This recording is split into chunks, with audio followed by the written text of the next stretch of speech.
All right. Hey, hello everyone. Today I'm excited to welcome someone I actually had a chance to work with. Arthur joined the company when I was there, and since then he's continued growing as a senior software engineer. One thing I want to explore today is not confidential work or company secrets. Instead, I want to understand how someone building software at a large technology company thinks about AI, engineering, and where our industry is heading.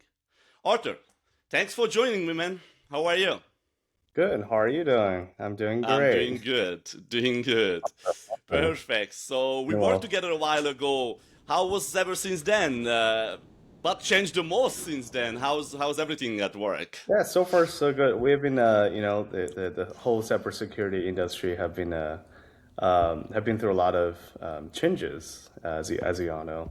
The AI, terminology came in, and then we all had to adapt to it, right? And there's a lot of tools out there, ready to use, and there are a lot of For sure. startups doing something fancy, doing something interesting, and then the whole cybersecurity shifted from the kind of like a SaaS security Okay. to AI security. Everything is based on the AI now. Engineers started using AI tool, and the leadership started to think about how products should be related to AI, and then think in the way that hey, maybe other companies are using AI. What are the best way of to protect the companies from AI attacks or the data leakage from the AI tools, right? So if you're using some AI tools and then your company, and then you're not really concerned of your AI boundary, say, hey, maybe AI, you give the enough permission to your AI tool, and then they're able to get access to your database, or to some extent, that might be risky for your enterprise or for your corporation um, Right, at that to kind level, of like, yes. hey, Mm-hmm. yeah, at that Mm-hmm. level, right? Yeah. So Yeah. cybersecurity industry or kind of like adapting to that kind of role, in the sense that, hey, maybe we should do something about AI, and then all the core products is all about AI. It's the buzzword for now. For sure. Yeah. That's the buzzword, exactly. So look, that I understand. So whatever you said was said from the perspective of working for a corporation. So this is where actually my first question would go. Like, I would like actually hear from you. How's AI actually change your day-to-day work? Which means, like, everyone talks about AI changing software engineering, but without talking about anything confidential, what parts of your daily work have changed the most because of AI? Like, So yeah, yeah, so like, yeah.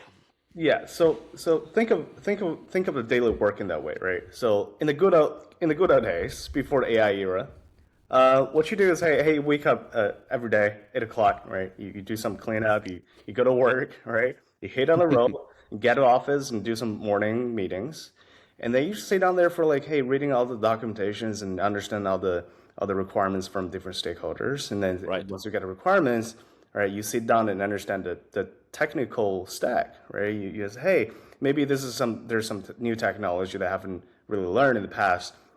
In order to do a certain task, I have to learn the task, right? I have to learn the tool. Right? I'm going to spend a day or two understand the syntaxes, the architecture of everything, and you have to sit down, really sit down, and then calm yourself down and then read all the documentations, which is kind of tedious, and boring, to be honest.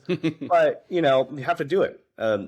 Whatever project you do, you have to read the documentation first, all the requirements, all the PRD, all the necessities there, right? So that's still the same thing. That's how it was before too, That before that is AI, still right? the same thing. But with AI came in, now you still wake up 8 o'clock in the morning. You get You do. role, that doesn't really change. Oh, it does change. With that, Tesla FSD, you just hit a button, you don't have to drive yourself. I guess that's part of AI. But Yes, exactly. when you got to the meeting, right? One thing that really kind of dramatically changed the meeting structure was, hey, everyone started to use the AI tool to kind of summarize whatever contents that went through in the meeting, right? You don't have to manually take minutes.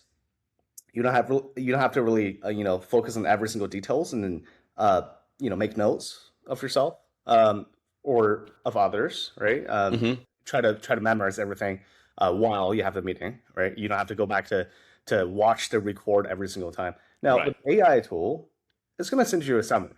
Say, hey, end of the meeting. AI tool is just going to summarize the whole content of the meeting and say, hey, this is an important part, and this is what you said, and this is what the other guy said, and this is what you need for doing the project. And Right. it's really short, it's really abbreviated, it's really concentrated in a paragraph that you can you take a glance at that, the core of the meeting. You don't have to spend an hour rerun the whole meeting and then replay the whole thing. Now after that, right, it's your documentation time. You're gonna have to read your documentation, right? Is read through the whole thing. But no, AI tool came in.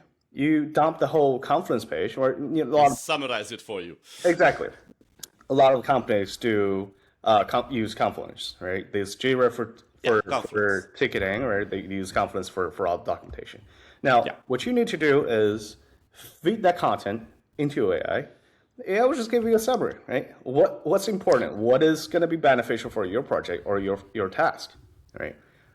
So that's going to save you a lot of time. That's going to give you like half a day back, right? You can save the half a day to do something else. Now, when you try taking some product, for example, right? Say, hey, maybe I'm Java guy today. Maybe tomorrow I need to do something about Go or Golang, right? Or system Verilog, who knows? I don't really have background in Golang. I don't really have background in system Verilog. There's thousands of different languages in the world, Of course. and you have to spend time learning the language yourself, right? You have to learn the tech stacks. You have to get yourself familiarized with all the terms, the tags, right? Now with AI, no, you don't have to know anything about the term. You don't know how to, you don't need to know the details of a language. All you have to have is an idea, what you want to do, what you want to achieve using AI tool. AI will How write about it yourself. how about a basic understanding of software architecture and stuff like that? I That mean, is still if you required. would give, yes, if you would give today this, if I would actually pick up a hospitality industry employee and put you in your seat in the after that meeting and the documentation, might not be able to actually do all of these things, and the idea would not be enough. You kind of not knowing Golang, but you know in JavaScript, maybe not knowing Python, but you know whatever. Then you still need some kind of approach. What do you think about this? No. So, it, well, people started to talk about, hey, AI starts to, kind of like replace engineers, replacing all the engineers in the market. Um, from my point of view, it's yes and no, yes and no. If you're new to the, industry, if you don't really have context, maybe 80% or 90% of your skill set is going to be replaced by AI tools. Because all you have to do is everything you know what to do is coding, right? You sit there and you're given a task, and then you just sit there whole week long and then code the thing out, right? There's nothing else you need to do, right? You're new to the industry, you don't really have the context. Now, with AI came in, the biggest group of people that will be replaced are the ones who don't really have enough context. The context matters. In for taking cyber industry for example, right? If you're in the cybersecurity companies or cybersecurity industries, now what matters is not what you can do, what you can code, right? Doesn't matter. Java, Yeah. Golang, Python, they're Yeah. all languages. Now, you have to have that kind of a PM, product manager mindset to say, hey, Right. this is what customer needs. AI doesn't have that data point. You ask AI what customer needs, AI will just go down the market and be like, hey, I'm going to do the Google search. I'm going to search through all the data points that I have on the internet and say, hey, customer wants A, customer wants B. But no, that's that's already built up by other companies. Now, what you need to have, or a successful engineer needs to have, is a mindset that, hey, I want to drill down into the product. I want to know what functionalities my product have. and then I want to know how those functionalities match their users, right? Yeah. It's the boundary between PM and the engineer is kind of diminishing at the moment. Engineers have to think in a PM way, and then PM also have to think in a, they have to think in an engineer way.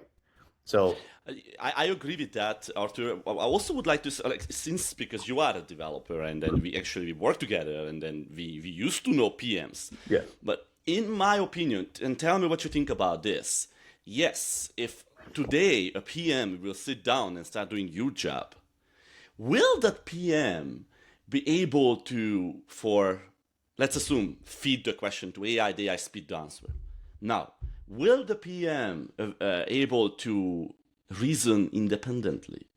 Will the PM will even know where to debug a behavior?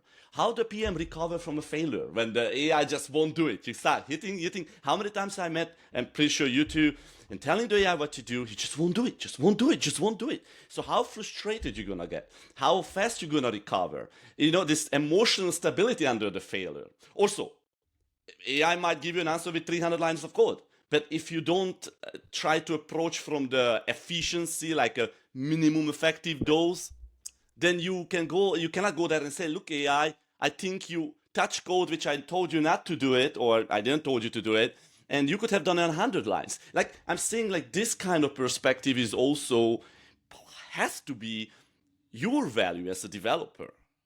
yeah. So with AI's help, a lot of PMs started to build their own prototypes.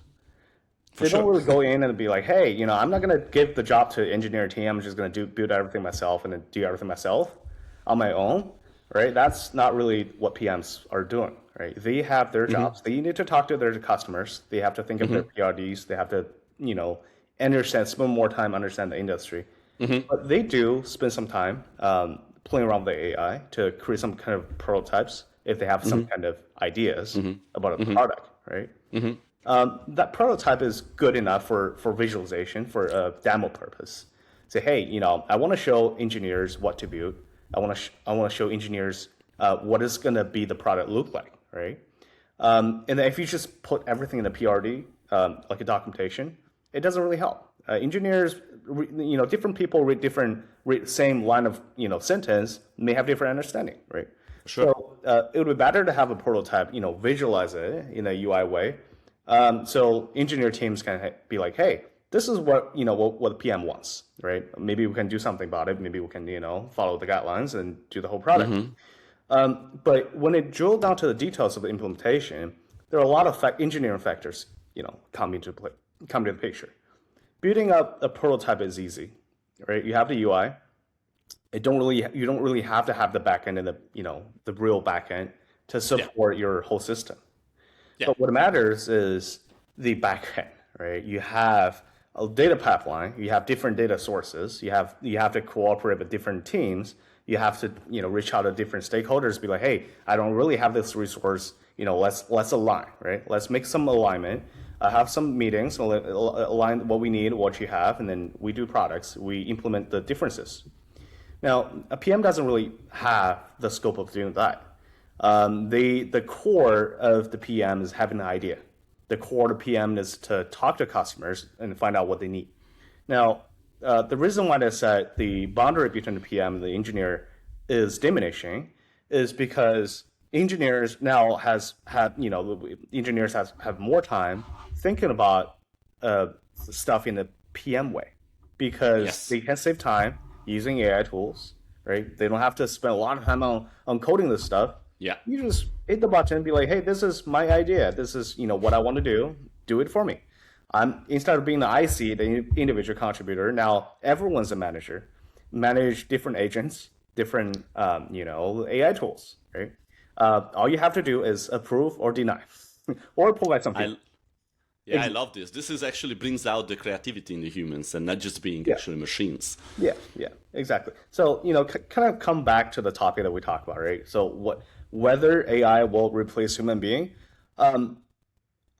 deep in my heart, one day it will, right? Maybe 100 years later, maybe 50 years later, it will. We basically have a brain that stores all the context. If one day AI is able to store everything that's already stored in your head, then it's just like you, nothing else, right? Besides, you except don't really have emotion. except the question of why and the question of purpose and the motivation. Yeah. Why would, like, you and me and that aforementioned product manager comes with the idea. Mm. So the question is, will the AI come with the idea? What will be its motivation, or what's the purpose behind it? So this is where I think it will be a fine line between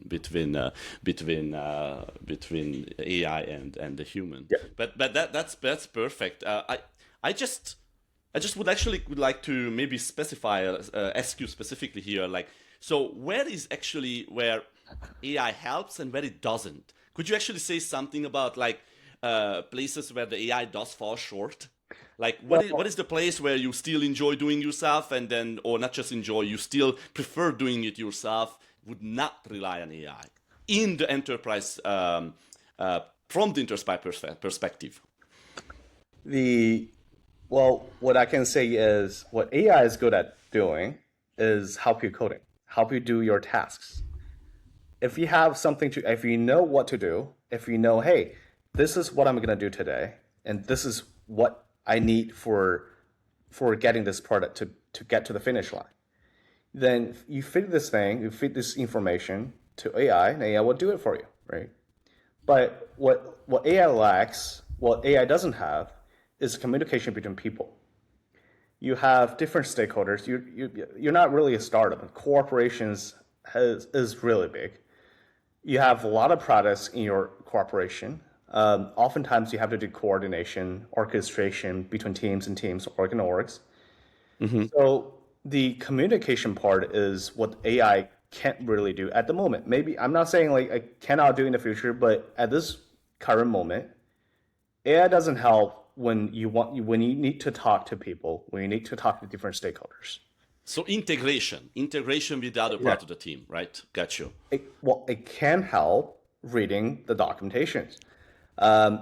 For taking one example, right? I was trying to do some of the project that I have to, take whatever the other team did in the past and then take them over and then embed them into my current project. Now, there are 1,000 pages of documentation I'd have to read. Maybe I don't have to read all of them, but I do have to find out which pages are useful for me. Relevant. Or, related to my product. Instead of reading through the whole architecture, the whole documentation, workspace, I feed everything into AI. I was like, hey, AI, or, Claude or Codex or whatever. Say, hey, this is what I want. This is my project. This is my product. And this is what the other team has. Tell me what are the relevant information. Tell me what could be useful for me, right? AI jump in, spend like a minute or two analyzing all the the whole thing, the whole content in the workspace, and point out exactly where I need to take a look at. And then I move on. I drill down to those aspects, and then drill down to those documentation, grab the things out, feed them back into AI again. Hey, that's everything for me. Yeah. I'm not, this is really a daily work of how, engineers work in cooperation. I'm not saying this is like forcing engineers to be lazy. AI is a really powerful tool everyone can use to boost up their productivity. Sure, you can read through all the 1,000 pages of documentation, but that's not going to help. What you need to do is get the product to its finish line by the deadline, all right? To make profit. That's what matters. That's the only thing that matters. You earn the money, you help the corporation to be successful. That's what matters. As for how you do it, what is like the path you take, nobody cares. As long as you can finish product, earn the money, earn the customer, you're good to go. So I wish that what you just said, it would be true on the interviewing level as well. Because this is a huge gap between what you're just describing. It's common sense. We all know this is how it works, or we expected this how to work. Except when they're interviewing people, they actually will go and ask you for lead code and algorithms, and that's blowing minds. I know not every company, but some, they still, and the large major. And it's like, why would you even ask a person in 1992 to calculate in their heads a 5-digit number when they have a calculator in their pocket? So yeah, Yeah. go on, please. So as for interview process, right? I know a lot of companies, a lot of folks just doing the lead code in algorithm tests. They are still kind of a necessity as an engineer to have, because industries have not fully adapted to the AI era yet.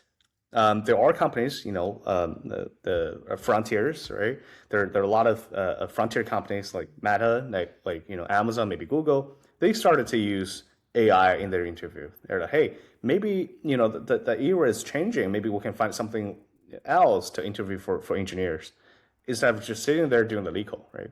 But small companies or other corporations, they need time, they need the cost to do the alteration from lead code to AI interview, right? So I know a lot of interviews in Meta nowadays are doing, hey, instead of coding, lead code in an algorithm, I'm going to give you a task. I'm going to give you an AI tool. Maybe it's not the latest AI model, but use that model. Show me your ability to finish your line, finish your code, finish your product with the AI help within the time frame, within the 40 minutes. Yeah. It's doable. It's reasonable. It's more reasonable than an algorithm. But that tool is time to build. A lot of companies don't really have that tool. A lot of companies are still using the algorithm as a guidelines to see, hey, if this is a good engineer or not. But they are re-involving. They are talking about making a change so that people don't really do lead code anymore. People don't really rely on lead code to judge an engineer if it's good or not. But that needs time. It's probably not happening at the moment, but will happen. That's what. Yes, for sure. For sure. Thank you. I appreciate that. That's a good input. I am still, one of my main goal is to find out exactly how can we solve this question once and forever, because this is not gonna go backward. It's just gonna go forward. Arthur, so the people who listening to this podcast, they were kind of interested about, like, as I said, to get a perspective from an engineer who works for enterprise. So I would like to get a little bit more, even deeper into the enterprise reality, which means people, building side projects often imagine large companies instantly adopting every new AI tool. So what's the reality inside a large engineering organization? Is the adoption slower? Is there a more review? Does security change everything? Like, I mean, how do you feel like your corporation, you don't need to name which one, is like, how does it actually compares to maybe, people on startups or something? How, what's the rate? What's the adoption rate? Does it change? So one word is fast. 2 words, very fast. Awesome. I'd love to hear that. Over the night, people started to realize, hey, AI can really do things. We don't really have to sit on there whole day long, try to code, try to do the typing on the keyboard. All we have to do is press a button and give them the idea behind the scene, right? And let AI be your slave, be your worker, right? You yourself become a manager. And the corporation started to look into how to embed the AI into daily work. And oftentimes, a lot of corporations do use AI usage to judge if an engineer is performing well in his his or her daily job. That's fair enough. And of course, it's not going to be as fast as startup. In startup, you don't really have a lot of guidance. You don't really have a lot of constraints or policies. You want to try out things. If you want to try something else, if you want to try something new, go ahead and do it, right? You don't have a lot of, security boundaries that bond you so that you can't really, use everything in the real time. But in corporation, there are some rules, or you have to be, you have to satisfy the compliance. Yeah. There's a lot of compliances, rules and policies over there. But once those compliances are okay, you got rid of all those restrictions, you're good to go. So people, when new models came out recently, Opus 4.7, 4.8, the Fable, right? All of the models were immediately ready to use by corporations. And when Mythos came out, it was first provided to all the big corps, right? The big corporations, the Meta, Microsoft, et cetera, et cetera. Now, startup may want to use those technologies in their hands, but then they don't really have one thing that they don't really have is the money, is the budget. AI is really expensive, in the sense that if you don't restrict your employees to, for example, how many tokens they're going to use, they're going to go all the way AI. Yeah, they go banana. Yeah, exactly. So that's pricey. That's hundreds of millions of dollars of usage of tokens.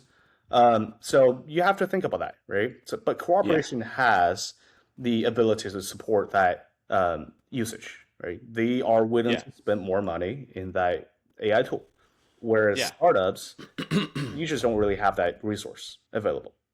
Maybe you only have the limit for per employee, like $200 per employee, but that's definitely not enough.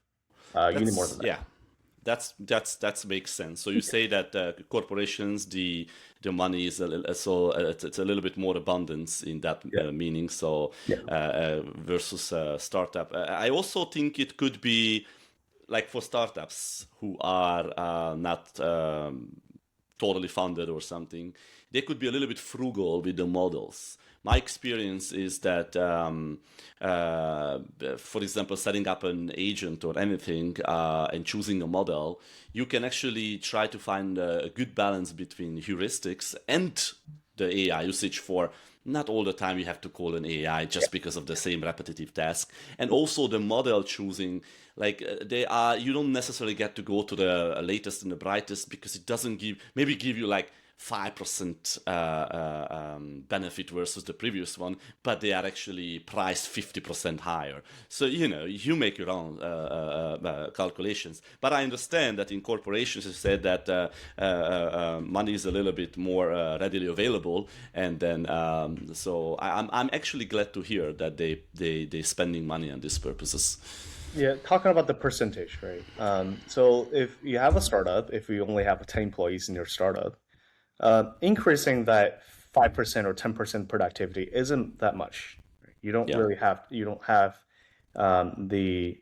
cannot measure the results, the right, success it doesn't really give you a lot of benefit. But think of a corporation that has 10,000, 100,000 of employees, or even more.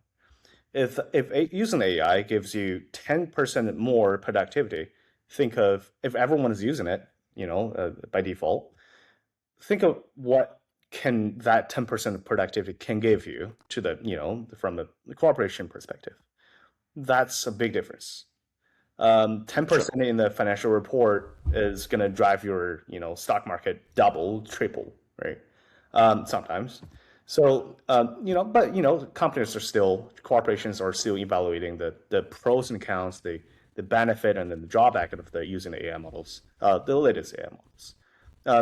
But again, come back to your point, Opus 4.7 and 4.8, they don't really have a lot of big differences in the way that, how it can affect how engineers work into their day-to-day life, right? But it does help if they are available. At least from engineers' perspective, we don't really care how much we spend on the tokens. I understand.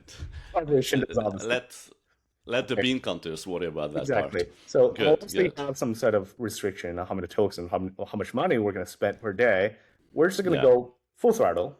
Let's all use AI. No matter what job do, fit everything to AI and let them do the job. Right. That I can totally imagine. Arthur, how about security? How about security and AI? Like when you're using AI to write your code, since it's writing more and more every day, from a security perspective, what new risk should developers actually think about it? Like, what's one mistake you see developers making with AI-generated code security-wise? You know what I'm saying? Security is like, the authorization, authentication, I don't know, logs, audits, everything like... working in cybersecurity, like, is that some parts of your daily life? Is it a concern for you? So the topic that got super hot and trending is the identity security. Think about corporations like Okta, right? What they do is provide a central point of IDP, the identity provider. But with AI came in, you don't really have to click on the Okta and authorize yourself, right? You want to give AI appropriate rules or proper roles so the AI tools can behave like a human being. It can do the jobs for you. But whether to give the right and appropriate roles to AI tools is a debatable discussion. For example, if you're an engineer, you want to alter some data in the database, right? In that environment, that's fine, right? You give AI tool the proper role, say, hey, you're able to, or eligible to modify the data in the dev environment. That's fine. That's cool. Totally fine for me. But if you somehow mistakenly give the wrong permission to AI tool, maybe you're lazy, you're like, hey, it's okay. Maybe one timer, like I just want to give AI tool some ability to modify, do the job for me. I don't want to do the cumbersome work myself. Let AI tools does it for me. Now you give the AI tool the access to the production environment, things can go south, right? AI tool, maybe you run permission, maybe you're given one line of wrong instruction. They're gonna mess up the customer's database, and that's a security leak. That's a security risk. You don't want that to happen. Okay. So oftentimes, nowadays, corporations, companies are thinking about identity securities. So like, hey, we need to manage AI security. We need to manage AI roles in a more modern fashion way. We have to centralize everything, we have to put everything together so that people know what access the AI tools have. They need to manage that, and they need to monitor that, so that if anything goes wrong, they come back and they say, hey, I can just block this access by clicking the button. Simple as that. I don't have hidden access or hidden AI tool somewhere hidden in my corporation or teams. Everything's visible from administrator perspective. They see everything. They see all the tools. They see all the access the AI tools have, and they manage them in a corporation way. So with the identity management, it can dramatically reduce the risk of AI penetrating your database or leaking your data. But the industry is still evolving. Identity has been there for a long time, but identity for AI is something new that people are getting into. But yeah, that's kind of my opinion on that. Okay, so that's good. Yeah, perfect. Thank Other you. Thank you for security topics, but yeah, I care definitely. the most is the identity part. Yeah. So Arthur, so the I have a question about. Yeah. I think would like to address a subject which, if junior engineers listening us and maybe they missed the first part of our conversation, if you were just graduating today, because I remember when I met you, you were just not a long time, recently graduated. So if you were graduating today, knowing everything you now know, how would you learn software engineering differently? Like think of like fundamentals to learn AI, learn system design, something else. What would you do? So let me give it a data point. So I wasn't born in the AI era. When I Yeah. graduated, there wasn't a thing called AI. People talk about AI. They teach classes in AI. They teach you, hey, this is what AI does. This is what machine learning is. But people back then were not really using it actively.